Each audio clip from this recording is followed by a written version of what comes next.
Hello, ladies, gentlemen, and otherwise. I'm Lamar Haven. Welcome back to Remember 11, The Age of Infinity. Charmingly off in some places, Ever 17 is great so far. I'm glad you like it. I might do that on my own at some point. But in the meantime, unless we left our heroes, we were getting our palm read by Uni. Yeah, I have thoughts, but we'll go ahead and continue the story. While his face warped in with annoyance, Uni tightened his grip on my hand. Suddenly, his look turned serious. Kokoron will soon see a corpse. Eh? An unusually grave tone, I was surprised. If it's about corpses, I already saw them. Hello. Good to see you, Nurian. At that gruesome crash site. I thought he was referring to that, but I was wrong. A dead body, stabbed with a knife. What's he saying, this kid? Took a look at the eyes of the child in front of me. Uni's full round eyes were clear, and so deep I felt as if I was being sucked into them. I forgot to even breathe. Be careful. At Uni's words, I came to my senses. If not, Kokoron too will be stabbed. It was a tone that was neither serious nor joking. So stop it! I don't like these kinds of jokes. This is no joke. Uni softly caressed the surface of my hand.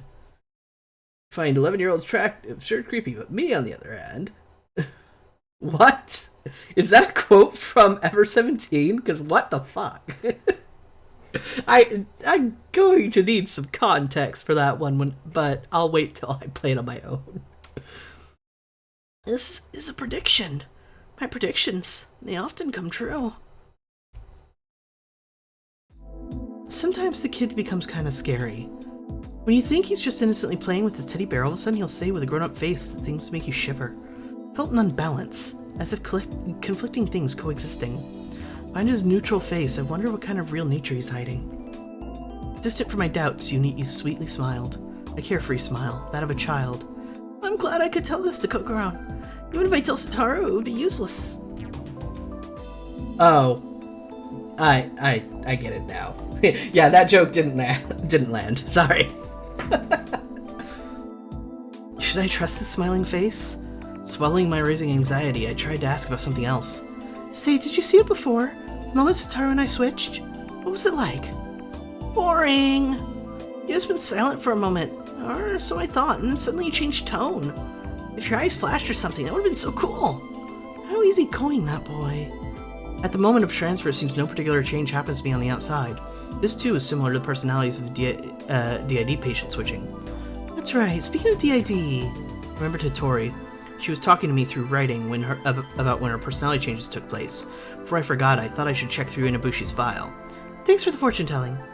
Just in case, I thanked Uni and stood up. I took the Inabushi file Yamogi had retrieved and sat down in a wooden chair. Once again, I opened the file and looked over it many times. Psychiatric examination results. Inabushi Keiko, currently age 19. She is a serial killer who, at age 17, murdered 12 innocent people at Awazumi Municipal Hospital. However, due to being diagnosed with DID, she escaped capital punishment and was sent to Sphia. Inabushi Keiko would have rewritten the history of crime in Japan in many different ways. Her case marked the largest number of lives ever taken by a serial killer who was a minor. And in the history of crime in Japan, it was in the top place in terms of the number of people murdered by a female.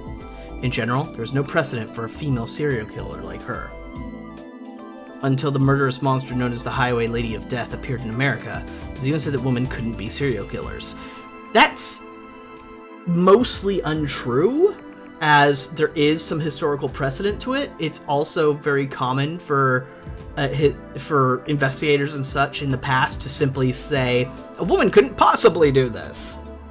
Yeah. That said, it is still extremely unlikely for there to be a female serial killer. It is far, far, far more likely for the serial killer to be male. Of course, she was the first of her kind in Japan. Again, probably not the first caught, maybe. Also, women, if they commit murder, are far less likely to use violent methods like stabbing or something. They're way more likely to use more covert methods, such as poisoning is pretty common. And that's actually one of the reasons why a lot of female serial killers don't get caught as well, because they use methods that aren't super obvious. So they can just be like, oh, well, this guy died from heart failure. No, he was poisoned. You just didn't know it because you didn't check. And she was the first person ever to be recognized as suffering from DID in the history of criminal trials in Japan. Before the court precedent was made, there had been several criminals suspected of having DID. However, there were no cases of trial acquittals by reasons of D&D until then. The reason was simple. The very existence of dissociative identity disorder had been disputed. The opinions of those in the field of psychiatry are still divided. That's why, even if brought in consideration during sentencing, it was never used as a reason for a pardon. Read Lombroso. Yeah, exactly. It's one of those things that it's not that women can't do such horrible things. It's, they're not capable of... They don't have the strength to do it, or other equally sexist arguments. The past precedent was rewritten, and because of Inabushi Keiko, for the first time, DID became a valid reason for application of Article 39 of the Penal Code. There are various reasons why she was acknowledged suffering from DID. The biggest thing have been the DSM-4. Hey! I know that word! We'll go ahead and let the game explain it. The Diagnostic and Statistical Manual of Mental Disorders. A handbook of diagnostic criteria for mental disorders published by the American Psychiatric Association, the APA. The title is followed by the revision number. Published editions so far include DSM-1 from 1952, DSM-2, 1968, DSM-3, 1980, DSM-3R, 1987, and DSM-4, 1984. We're actually up to DSM-5. When I was in college, DSM-5 just recently came out. One of the criticisms of the DSM-5 is that it speaks almost purely from a biological psychology standpoint, which is to say the standpoint that usually has to do with the chemical reasons for why for behavior and specifically mental disorders. The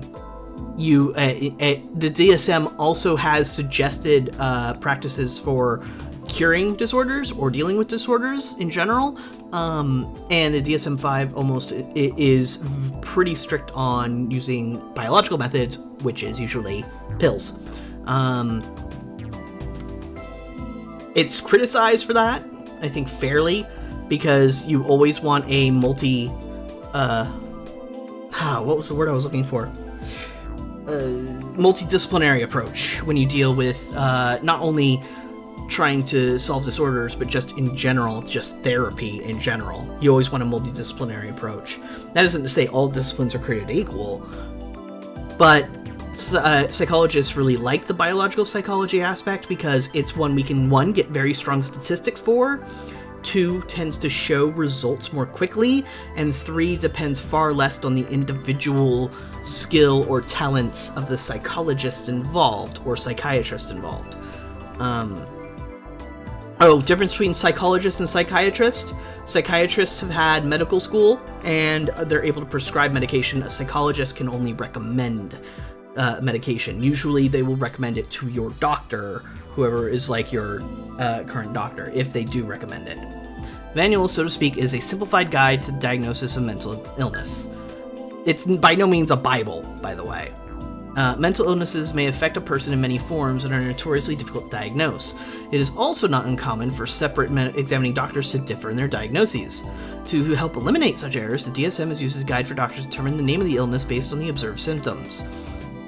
Basically, one of the purposes of DSM is also, yes, to make it so that if I say, oh, the person is showing these symptoms, and another doctor says, I agree, this person is showing this symptoms. I'm not a doctor, by the way. I don't mean to imply I am. I'm speaking hypothetically.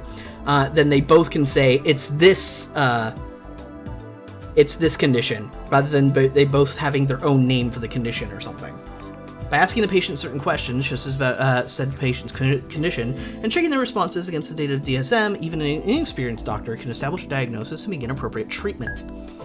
Note, since the time of this story of Remember 11 takes place, there has been 2 further editions of the DSM. A DSM-4 TR, and an expansion of DSM-4 with updated diagnostic codes and extra information on each diagnosis, and the upcoming DSM-5 planned for 2012. Cool, I'm glad they added that. That's really neat that they decided to go out of their way to add that the DSM is being updated. I think the DSM-4 might have been the first DSM that did not list homosexuality as a disorder, but I'm not entirely positive on that. It might have been DSM-3, but I kind of doubt it. Anyway, just, again, putting into perspective that the DSM is far from perfect. The DSM-4 had been published just a few years earlier. The latest revision had been issued in 2008. In the 1994 edition of DSM-4, which we now get to talk about, Davitis, because Dave next door is a bot. Exactly. That's why we need the DSM, so we can record Davitis. The fourth revision of DSM, published in 1984, in this edition, the name of the illness formerly called multiple personality disorder was changed to dissociative identity disorder. I actually didn't know it was that revision that did that. It was there the illness called DID was born. Incidentally, dissociative identity disorder is still referred to as multiple personality disorder in other official writings, such as the ICD-10. I don't know what that's referring to specifically. In the Japanese DSM, the latter term is used. Huh. Really? I didn't know that. They still use multiple personality disorder in the Japanese edition. Diagnosis comprises the following 4 points. 2 or more, usually more, distinct personalities, identities or personalities exist. Possess awareness, recognition, and cognitive of self and surrounding environment, as well as individual personality characteristics. Asexuality is recognized as a normal thing in the new one. Many sexualities have been removed from the disorder list. So I wouldn't be surprised, but I don't know specifically if it is. These identities, having at least 2 distinct personalities, continuously show individual behavior and conduct. 3. Important personal information cannot be recalled, and this, by extension, cannot be explained with normal forgetfulness. 4. These symptoms are not directly due to the influence of physiological effects of drugs, for example, memory loss or violent behavior due to disorientation from alcohol poisoning, or a result of other general abnormal conditions. Basically, if you're so drunk and you commit a crime, that wasn't DID. You weren't a different personality. You were your normal personality, but impaired. If those four criteria are fulfilled, the condition is recognized as dissociative identity disorder. However, even with the establishment of the 4 criteria above, they couldn't completely rule out malingerers. I don't think I've ever heard that word. If 2 or more personalities could be perfectly acted out, it could be acknowledged as a case of DID. Basically, if you're an extremely good and consistent actor, you might be able to pull off faking DID. And that's the problem, is that a lot of... that's why there's some controversy of whether DID exists, because people think they could just be faking it. Unfortunately, that doesn't really make much sense, except in certain criminal cases, very, very few criminal cases, where DID is even displayed as an option, because 1, the acting skill and knowledge you would have to trick someone with a psych degree would be immense. 2, that most people who experience DID are not violent. They're usually the victims of violence. So if a crime is committed and DID is supposedly to blame, it's highly unlikely, because the person probably had a crime committed against them. More likely. Oh, give me a sec.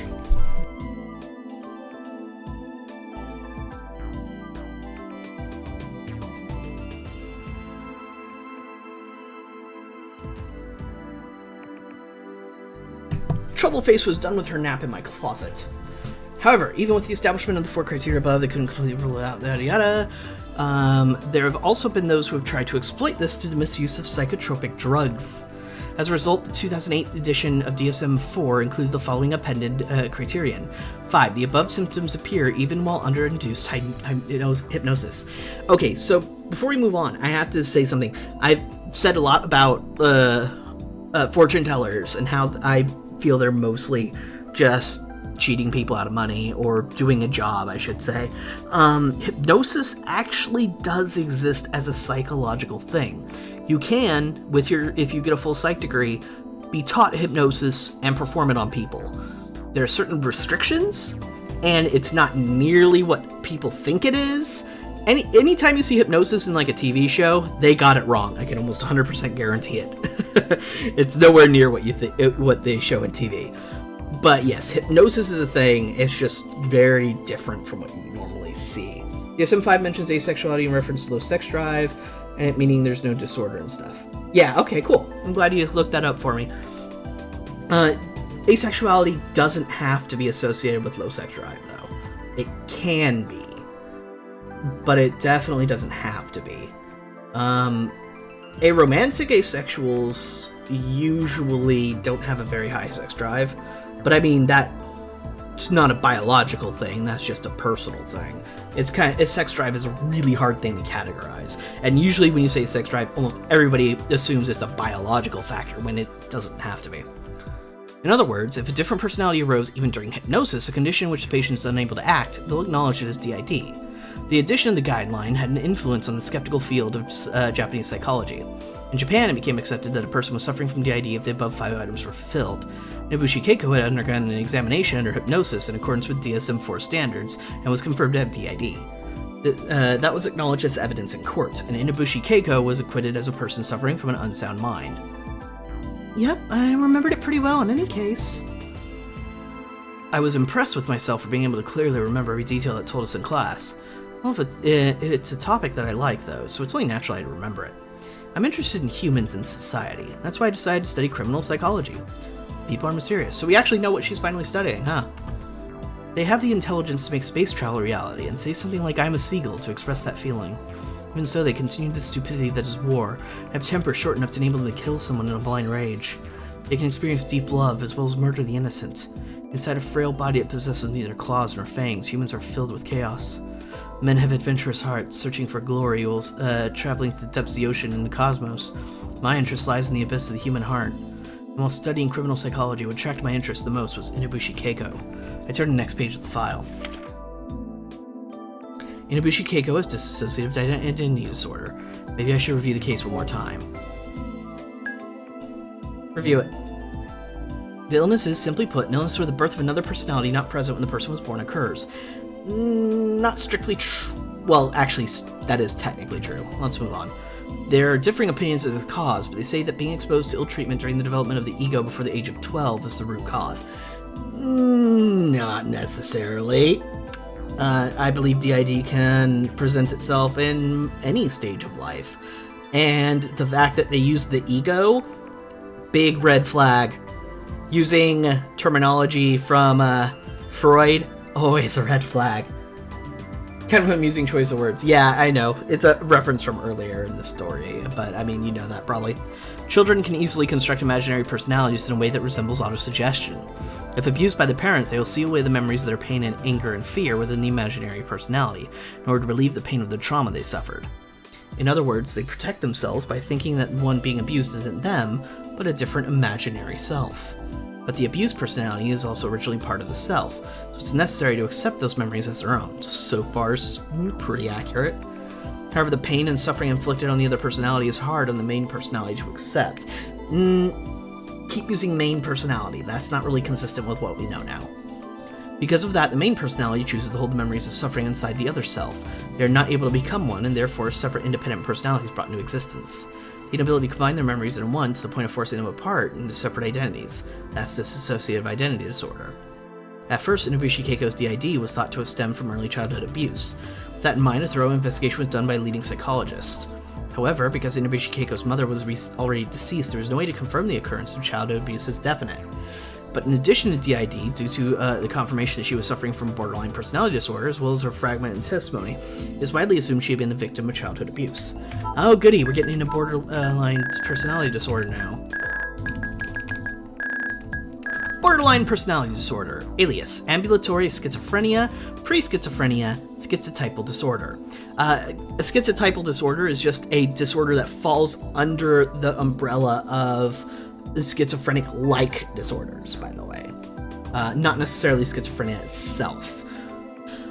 For a patient to be diagnosed with borderline personality disorder, they must display symptoms matching 5 or more of the following criteria.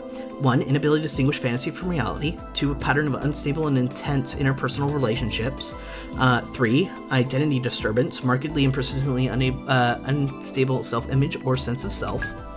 4. Feeling disconnection from reality. 5. Recurrent suicidal behavior, gestures, threats, or self-injuring behavior. 6. Chronic feelings of emptiness. 7. Marked affective instability due to marked reactivity of mood. Schizophrenia is back. Every time you call your boyfriend daddy, it goes to sleep before he gets a little bit stronger. Well, I mean... he had a completely different explanation for it than what you would explain, how you would explain it now. Inappropriate anger or difficulty controlling anger. 9, transient stress-related paranoid ideation, delusions, or severe dissociative symptoms. Look at how many symptoms there are. You only need 5 or more. Frantic efforts to avoid real or imagined abandonment. Additionally, impulsivity in at least 2 areas that may be self-damaging include impulsive spending, promiscuous sex, substance abuse, reckless driving, binge eating are observed. I was going to say something, but it's not a big deal. But all this is fairly accurate, as far as I understand. Just keep in mind, I only have an AA in psychology, so I didn't study this very well, but it's pretty consistent with what I do know. Borderline personality disorder sufferers' personal relationships, self-image, emotional stability, and particularly indulgent in impulsive acts are heavily influenced and impaired by the disorder, with the onset of symptoms typically occurring during adolescence or young adulthood. Though said to be severe impairments to normal life, relatively few of the symptoms are detected by most people. It is characterized by fluctuating emotional states and abnormal outputs of anger or violence. Oops. Furthermore, many sufferers show frantic attempts to avoid abandonment. This feeling often manifests itself in the form of self-harm behaviors. Sufferers often report having a foggy mental state, being unable to perceive things clearly, or feeling as if they will go to pieces, as well as feeling lost and unsure of their own identity. Moreover, many say that the feeling of having no self-control is what leads them to start self-injuring. Individuals with borderline personality disorder tend to view the world in black and white, with all people viewed strictly as either an enemy or an ally. If they think an ally is in danger of leaving them, many individuals become anxious and deliberately harm themselves or otherwise cause trouble in an effort to get their ally to stay. However, it's important to remember that the individual is not doing these things because they want to, and as with many other similar illnesses of the heart, their behavior does not reflect their true personality. There's one thing I wanted to mention, but I want to make it clear that I'm not certain on this aspect. But I understand that some psychologists and some people in general associate borderline personality disorder with sociopathy, because people who are sociopaths. Which that description of borderline personality disorder, which is pretty consistent with what I understand about it, completely different from sociopathy. So if you do hear a connection between borderline personality disorder and sociopathy, understand that they're 2 distinct situations entirely. It was said that Inabushi Keiko possessed a total of 11 personalities. Wow, okay, we finally got to that part. Ooh, dear. For the sake of convenience, her alternate personalities have been alphabetized and assigned letters from A to J. Of course, each of these personalities were given proper names, or so it seems. I say it seems because those names are not recorded anywhere in the file. What? Well, I mean, this is supposed to be a case file, not her actual psych profile, right? However, the doctors had also given her common names for each of the 11 personalities from A to K. This is because when the doctors asked for a name, a disorder would advance and her condition would deteriorate. In addition to calling them A through K for convenience, doctors create nicknames which they use like a code among themselves. And then I continue to think about these common names. Let's see, aside from the original Inabushi Keiko, who is K, the other 10 from A to J are widely different from the original in terms of personality. For example, C is a child. The nickname given to him by the doctor was Childhood. See, him, like I mentioned before, DID personalities don't have to have consistent genders. At all. This was an innocent but extremely quick to cry 6-year-old boy. D is a melancholy young man. His name was Darkness. He tended to shut himself up and would try to hurt himself if you took your eyes off him. F was a woman in her late 20s. Her name was Frau. Extraordinarily lewd, it seemed like she would seduce the doctor who was examining her. And then the personality called J. Appears this one is the personality of the murderous monster. That's referred to the shadow side as Jack. It was most likely a trivial reference to Jack the Ripper. Similar to Inabushi Keiko, a 17-year-old at the time of the incident woman, but possessed strong destructive urges and sadistic hobbies. Sociopath, those are the guys who love everyone. If everyone means them, yes. In other words, she derived pleasure from the act of murder. According to the file, Jade appeared while Inabushi was being held in the examination room, while she snatched up a pair of scissors and murdered the doctor. Whoa! So also judged that the Awazumi serial murders were committed by Jay. The other personalities of Inabushi Keiko were unable to stop the violence of Jay. Because of that, in accordance with Article 39 of the Criminal Code, Inabushi Keiko was judged to be an unsound-minded pardoned. But whether a personality known as Tsukuzukage Hattori was included as one of the 11 inside Inabushi Keiko. It's here. The H personality. girl with a shy and calm character, age 19. She had a fondness for listening to music, so her given nickname was Hummingbird. H. Hattori. Is this the personality of Suzukage Hattori? Of course, there's a possibility that Suzukage Hattori is an unknown 12th personality. In any case, I'm convinced that Hattori is another personality within Inabushi Keiko. My reason was, Hattori's words. If she wasn't really experiencing DID, she wouldn't use those words, right? Hattori told me herself, didn't she? Cold, dark, locked up, alone, red room, enter. Those were perfectly consistent with feelings expressed by other people with DID. I remember Hattori's face. Unable to even conceive of such a thing as killing 12 innocent people, a girl wearing a worried smile. There's no mistake. Hattori's other personality is of another personality of Inabushi Keiko. I was convinced. At the same time, I feel that I had to focus more clearly. I can't confirm anything besides Hattori's condition yet, but if she is another DID personality, then behind her lurks Inabushi Keiko, the personality murderous monster. I have to be careful. I'm wondering that as though to convince myself, I close the file.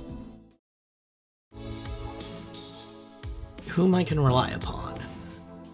Wow, my throat did not like that setup. That lots of talking that I just did.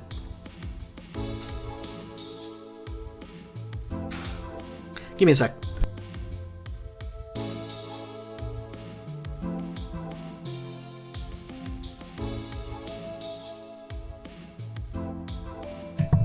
There we go. You sure are reading that enthusiastically. Yomogi was standing in front of me, holding a cup of something steaming inside. So how about lighting your fire with some piping hot coffee? A mischievous smile rose to my face as I reached for the cup. I thanked him as I accepted it. Is that about the Awazumi Hospital serial murders? Yes, it's data on the culprit. Is it really that interesting? Instantly, Yomogi's expression made a complete change. Seems he didn't want to chat about such matters. Perplexed, I gave a reply. Interesting, you say? No, that's not quite it. Rather, it's more like a fascination I have. I was originally a student studying things like this, after all. Is that so? And that file, could it possibly be yours? Yes. I see, so that's why something like that was. Yomogi lit up a cigarette as he sat in front of me. Blowing out smoke with a face that looked like he was enjoying the flavor, Yomogi followed the rising tobacco smoke with his eyes. I took a sip of the coffee. As I had been absorbed in looking at the file, it seemed like my body had gotten colder. Hot coffee spread warmth throughout my stomach. Yomogi started talking again all of a sudden. Hey, can I ask you something?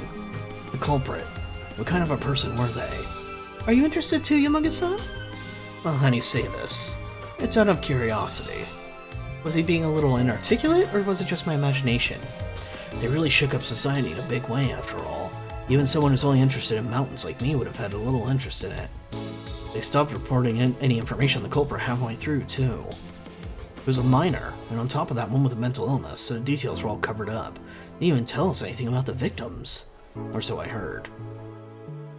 What kind of person was the culprit? Mugi inquired, keeping his eyes on the stove. How should I answer? My seminar teacher gave me this file as a favor. Normally, contents of this document were confidential. I was going to point out how much information she had. I actually kind of did earlier, and I was curious about that myself. I was hesitating over whether to reveal the more detailed content or not, so I decided to only talk about the parts that I had thought it would be okay to reveal. The culprit seemed to have multiple personalities. That's why the acquittal... I already know that. Mugi spoke in an unexpectedly forceful tone. What I want to know is...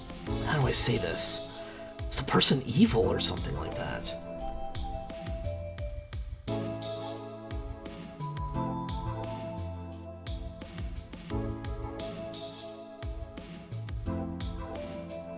Sir Matt, you have an odd sense of jokes. You could have just said you think instead of that. Whatever. You're weird. I don't know the difference. I haven't played verse 17, so I don't know how the translation will look. After killing 12 people, the person's life is now protected. Are they really worth being protected of the law? That's... what was he trying to say? Oh wait, my question doesn't have any deep meaning. Mogi may have felt he was confusing me, as he hesitated and then shrugged his shoulders. Tossing a cigarette on the stove, he lowered his voice and continued. We just saw remains of 27 people, right? I just feel a little nervous. Mogi scratched his head embarrassingly. They say Kadink in the game. Oh.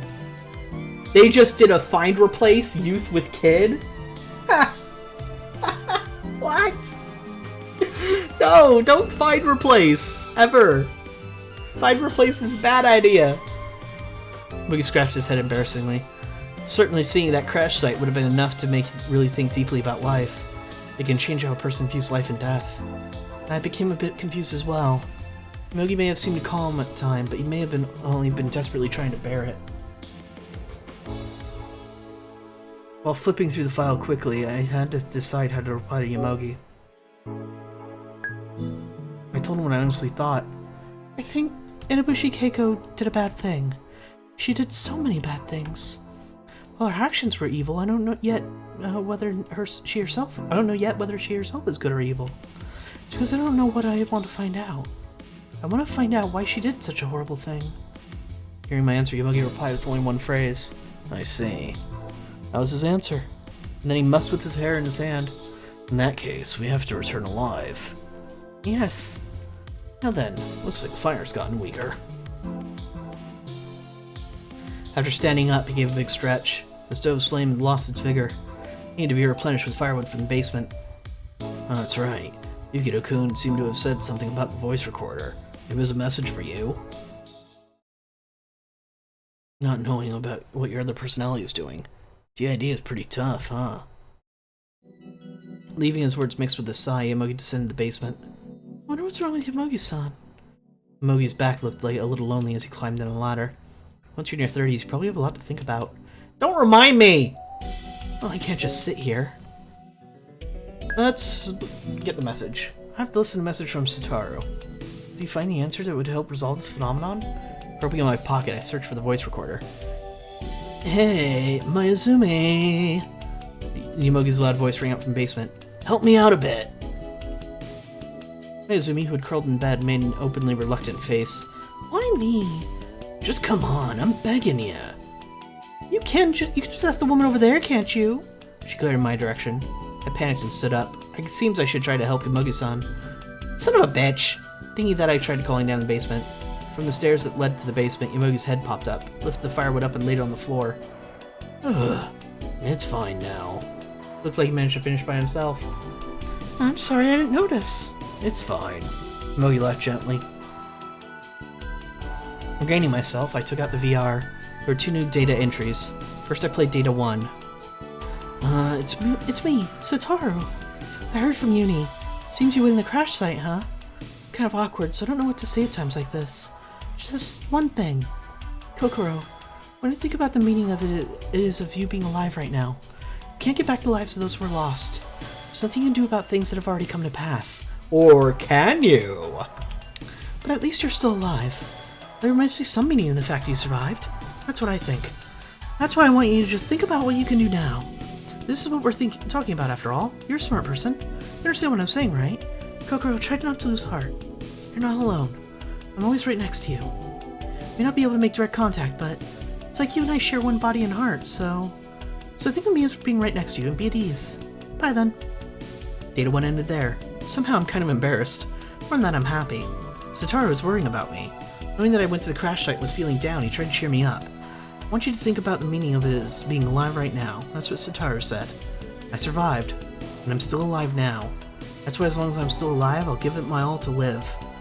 Even if I don't understand the reason why. Continuing, I played Data 2. However, why did he purposely divide the message in 2 parts? Once again, my voice flows out. Kokoro, there's something I forgot to mention, so please listen. You probably won't believe me right away, but this is what you think right now, right, Kokoro? That this is the year 2011? But that's not true. The world you're in right now, it's 1 year later. Year 2012. I knew it! I fucking knew it! Ha! I knew it!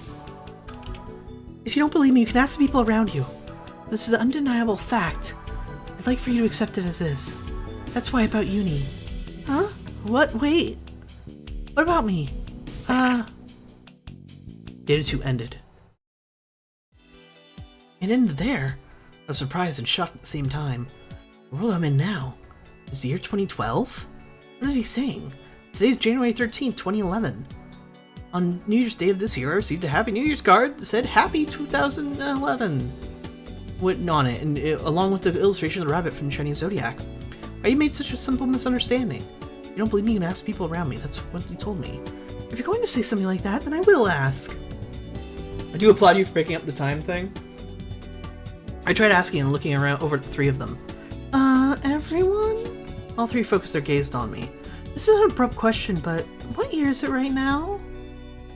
All at once, all three faces shifted into expression and seemed to say, huh? Hey, what's up all of a sudden? Have you finally lost the last of your marbles? Uni blinked in surprise. Don't worry about it, just answer. It's 2011.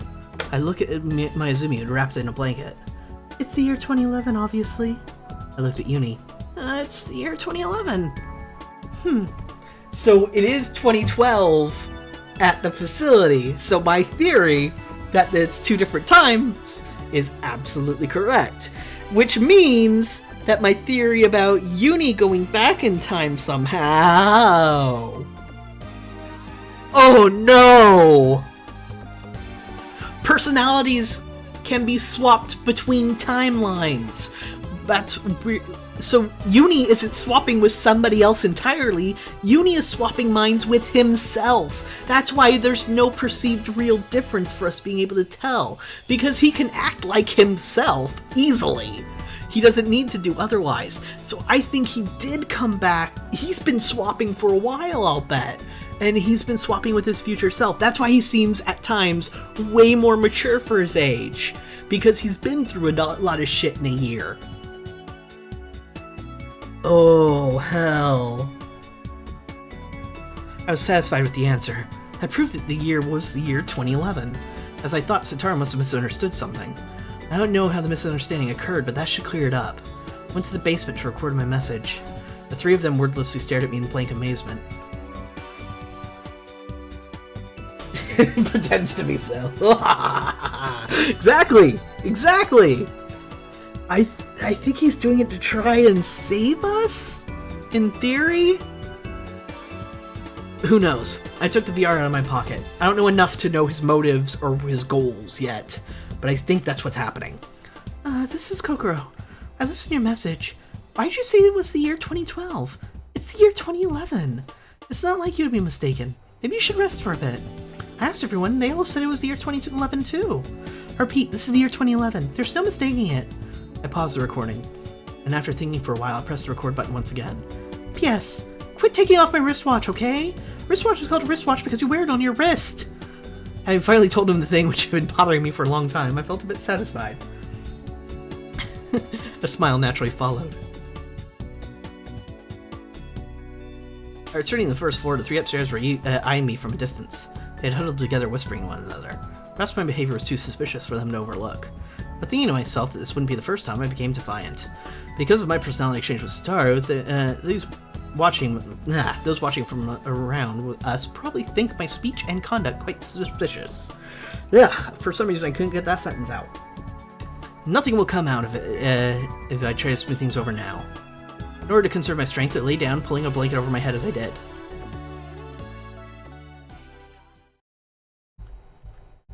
What, no swap? Are we actually going to go through a night of sleep without swapping? I opened my eyes and all of a sudden it became dark outside. It seems I slept for longer than I thought. Everyone was staying quietly in their own locations as well. Looks like nothing out of the ordinary happened. May have been because of peace of mind, but drowsiness overcame me once again. As I began to doze off. Son of a bitch!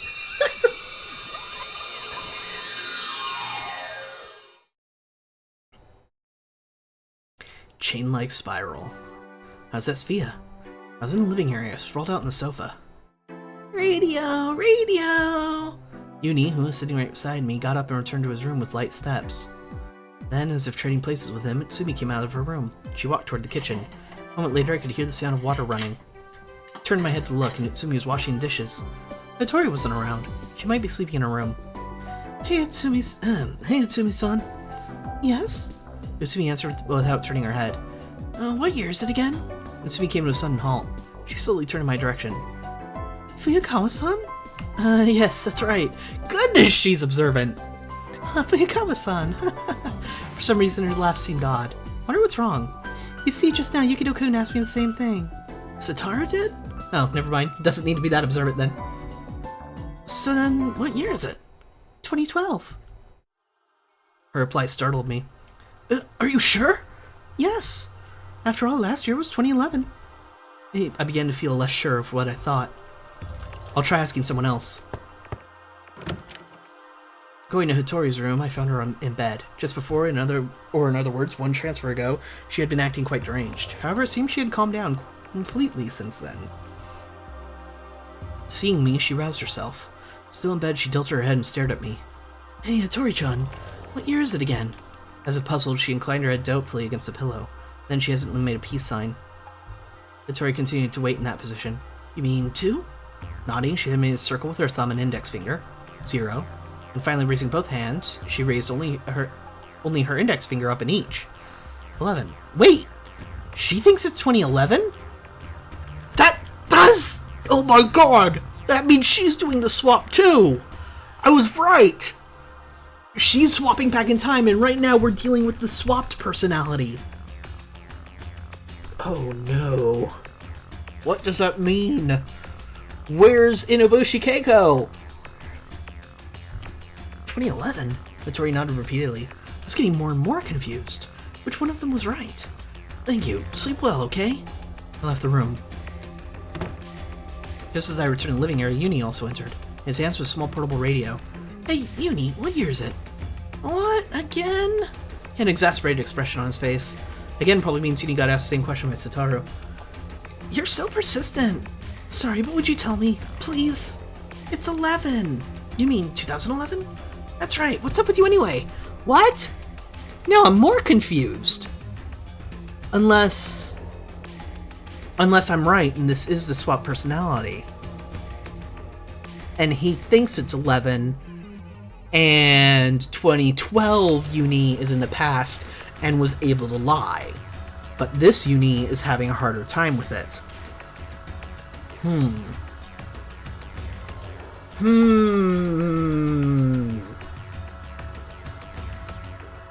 What's up with you anyway? No, it's nothing. Now it's clear. It's not something that was determined by majority rule, but the answer I got most often was 2011. If you're confused and you know it, clap your hands. Yep. The only ones that said it was 2012 were Satoru and Utsumi. Everyone else said 2011. So it must be the year 2011 after all. How weird. Uni's voice sounded slightly troubled. Oh, how weird. Pondering what was wrong, I watched as Uni randomly pressed switches on portable radio. Putting in earphones, he tilted his head this way and that.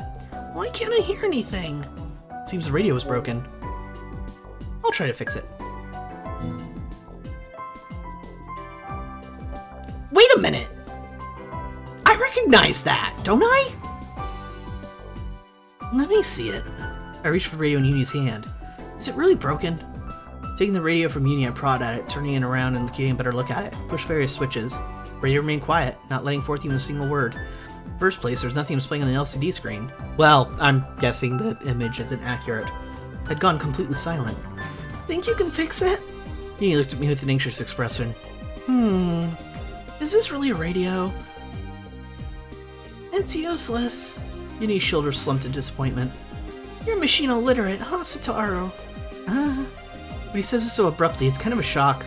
All girls are bad with machines, you know. Bullshit. Bullshit! Oh, just forget it. Just forget it.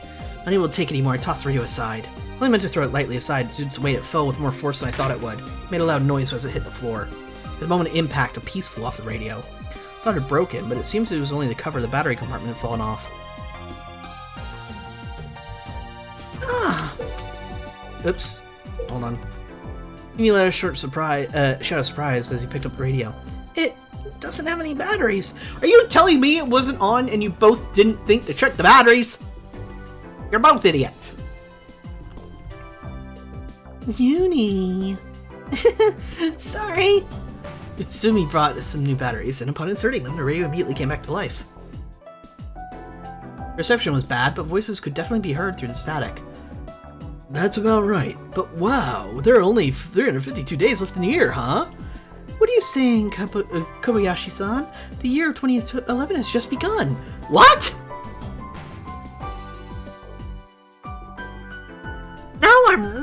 confused.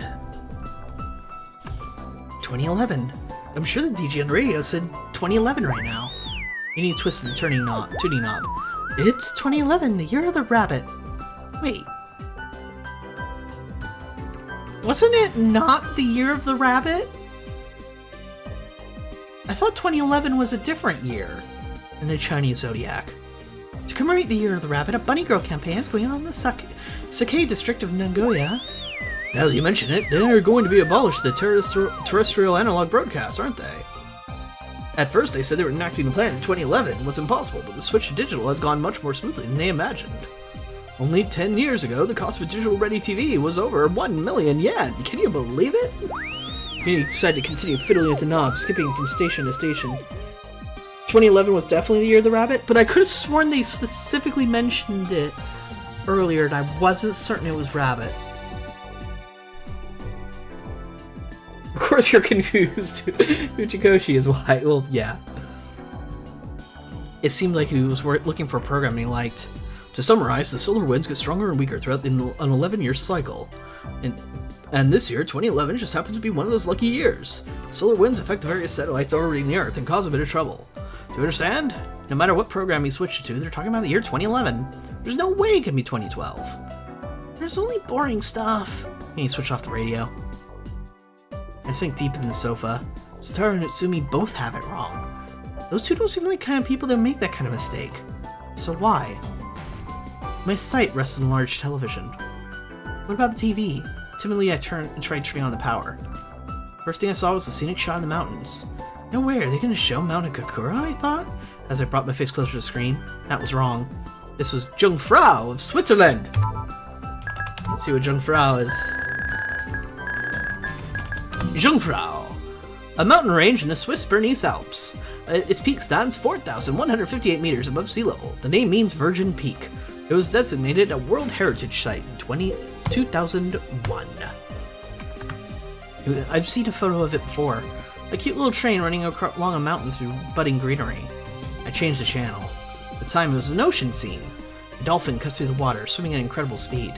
The woods, a large tree with a width of over 10 meters is on the screen. Sunshine shines from between the trees and leaves sway in the wind. What is this? Don't they have any normal programs? Oh, whatever. I give up on TV, deciding instead to engross myself in thinking. Why did they... Oh, look! They used a Photoshop filter. You can do that easily by saying yellow, black, cloud filter. Done. Why did Satoru and Utsumi say this was the year 2012? Then for argument's sake, let's say that this is the year 2012. And the problem with the newspaper would be resolved. Someone visited a shelter cabin holding a July 2011 issue of the newspaper. The newspaper had to print an obituary for the deceased who died in the very cabin, though, so it was a rather bad taste. If someone had left it there, then it would at least be consistent. I don't know why I checked, but the digital route is 9. Oh god damn it, was he already doing that? Oh no. But that's all. Everything else other than that is contradictory. Went to the crash site with Yomogi. There's a fresh scar on the earth from the accident. In no way did it seem like a full year had passed. This is the year 2011. There's no mistaking it. In the first place, I had gotten to the plane in the year 2011 with Wakanai as my destination. If this was the year 2012, where did the blank 1 year period go? Besides, if it's only two people that, for whatever dumb reason, said it was the year 2012, just Satoru and Utsumi. Other than them, everyone was saying it was the year 2011, even the radio. They had informed us that it was the year 2011 on public airwaves. If they were wrong, there'd probably be a huge problem. Are they really the public airwaves? Obviously, things around here are pretty controlled. So maybe we're getting year backwards on the signal. Huh. I have something to do with that solar flare. Either someone is actively trying to trick us into thinking that it's 1 year previous, for which I have no idea what motive they could possibly have, or something with the solar flares is picking up transmissions and resending them a year later. Which is equally silly, but a potential thing. Because I am convinced that while we're in this VS facility, it is 2012. When I suddenly turned back to reality, Uni was singing a song. Kagome, Kagome, the bird within the cage. When, oh when will you come out? Suddenly remembering something, I smiled at Uni.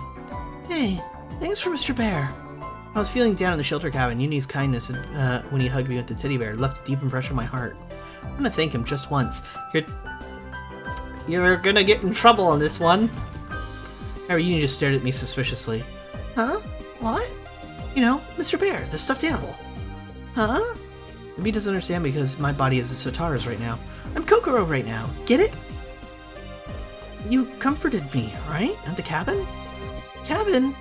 What are you talking about? Did something like that happen? Certainly. I have TV, a teddy bear right now. But I've never let Sotaro touch TV before. And of course not Kokoro either. You're thinking up the wrong tree. Yeah, exactly. But yeah, he doesn't remember giving the teddy bear, which means the other Uni did. I think my theories are starting to pan out a little bit. I think I've got some. I think I've got something to hold on to here. I like it. I hung my head in frustration at this turn of events. I lightly bit my lip. Again, the things we're saying don't match up. Was my theory that Uni was transferring along with me wrong after all? If so, why does Uni exist both here and there? Who is this Uni? And yet another riddle. My head begins to hurt. I'm confused. I don't want to think anymore. I try putting my hand on my forehead. Feels like I have a slight fever. Without saying anything else to Uni, I walked to Sotara's room with heavy steps. As I locked the door, I sighed. I looked for a reply from Sotaro. I can only rely on him now. I've searched the top of the desks. The note from last time was there, but it wasn't anything new.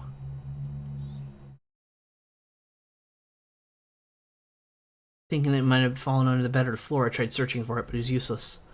Why didn't you write anything in return? I tried shouting, but there was no way I could hear Sataro's voice answering. I slumped face down on the bed. I pulled the blanket over my head. Enough already. Somebody save me. I'm just a girl. If you throw such an impossible situation at me, there's no way I could bear it, is there? My feelings became so strong that even I couldn't control them. Tears welled up in my eyes. What if what I'd been holding back until now burst out all at once? Why does something like this have to happen? Why? Body swap!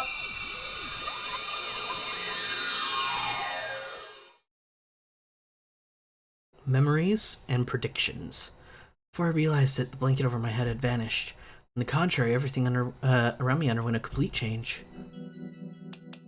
I was standing in the dark snowfield. In front of me was the door to the shelter cabin. Cold! My body was frozen through and through. Gusts of biting cold wind tore through me. That bitter cold, I took leave of my senses. It was more than I could bear, and I made for the shelter cabin, almost falling into the door. Yukino-kun, where were you going? Mogi, who was in front of the stove, got up. I was worried when you rushed down all of a sudden. You have another fit? Uni drew near and felt my coat. Your coat's all wet. Even your shoes are soaked. Were you playing alone in the snow or what? Even I don't really know. That tone. Fuyakawa-san? Yeah. You got wet? That's bad. Emogi forcibly sat me down before the stove.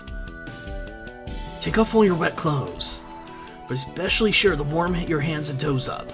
Confused by the strength of his tone, I nevertheless took off my shoes. Massage them firmly. If you leave them that way, you'll definitely get frostbite. Frostbite? Yeah, at best you'll be a finger or two. At worst, you'll end up losing both your feet. Ah! I took off my wet coat and hung it by the window. The snow on it began to melt, water dripping on the floor. After holding my feet toward the fire, I hastily began to massage them. I'll help too. Any small hands rubbed my feet. Thank you. Gradually, I felt the blood return to my frozen feet, along with a sensation like an itch.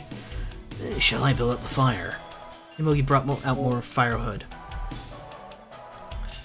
Let's be certain. Please. Oops. Emogi nodded and threw some firewood on the side of the stove. Heated the fire, increased in intensity to a point where I could feel it against my face. It's so warm. I sighed in relief. How's that? Thanks, you saved me. I meekly bowed. And from behind me, I heard the sound of someone clicking their tongue. What's my Azumi going to say to ruin everything again? Find out after a break. So get up, stretch, whatever you can do, be able to keep watching comfortably. And I will be right back.